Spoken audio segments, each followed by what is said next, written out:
Hi guys, welcome back to our channel, and today we had to do a video on coronavirus and mental illness and how it kind of affects people's different mental illnesses. We thought it was quite important to do this video because it's a difficult time for everyone, yeah. But those with mental illness, we don't want them to not ask for help or be open about how they're feeling just because everyone's kind of struggling. Yeah, or feel alone and that their worries don't matter because they have to look at the bigger picture sort of thing, which we kind of do, but to some people with mental illness, small things that seem small to other people might be humongous to them. Yeah. So the first thing I think, again for everyone, is change of routine. So a lot of people are very set in their routines. And I was speaking to my friend who suffers from anxiety, and she was just saying, I find it really hard to get back to change the routine because you don't know what's going to happen, where you're going to, although you're probably going to be at home, it's just different. Yeah. But yeah, like, and then you've got people with like self-employed people or businesses in general, all having a lack of funds. I mean, that must be so difficult in itself, and anxiety makes it you know, where it causes something could cause, you know, anxiety and stuff. Yeah, I mean, I think those already suffering with mental illness, it's difficult for everyone, but I feel like when you're more rational thinking, true, it's easier for you to think, okay, so, you know, this is what we can do, everyone's in the same boat, and it is what it is, and hopefully we'll all get through it, you know, unscathed. I'm not sure if we will, but, you know, hopefully we will.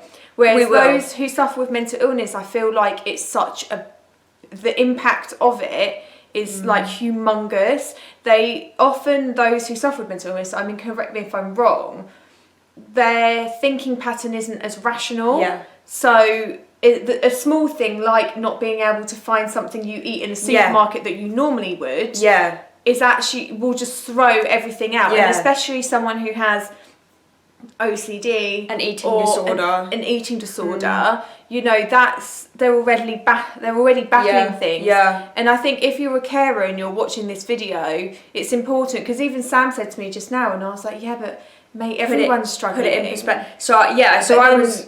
Sorry, but then Sam said, yeah, but someone who has a mental illness, that one small thing is much bigger. And then I was like, yeah, I do get that. So it's like if say you had an eating disorder and you have a certain type of bread or you have a certain type of food, that's what you have. You don't go outside that.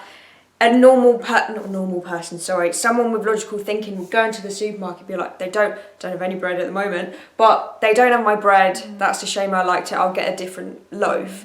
Whereas someone with an eating disorder would probably stand there and end up deliberating for like an hour for what else they could have. And it sounds, for someone who hasn't suffered from a mental illness, I can totally get how it sounds like a small thing, like just bloody get the other loaf.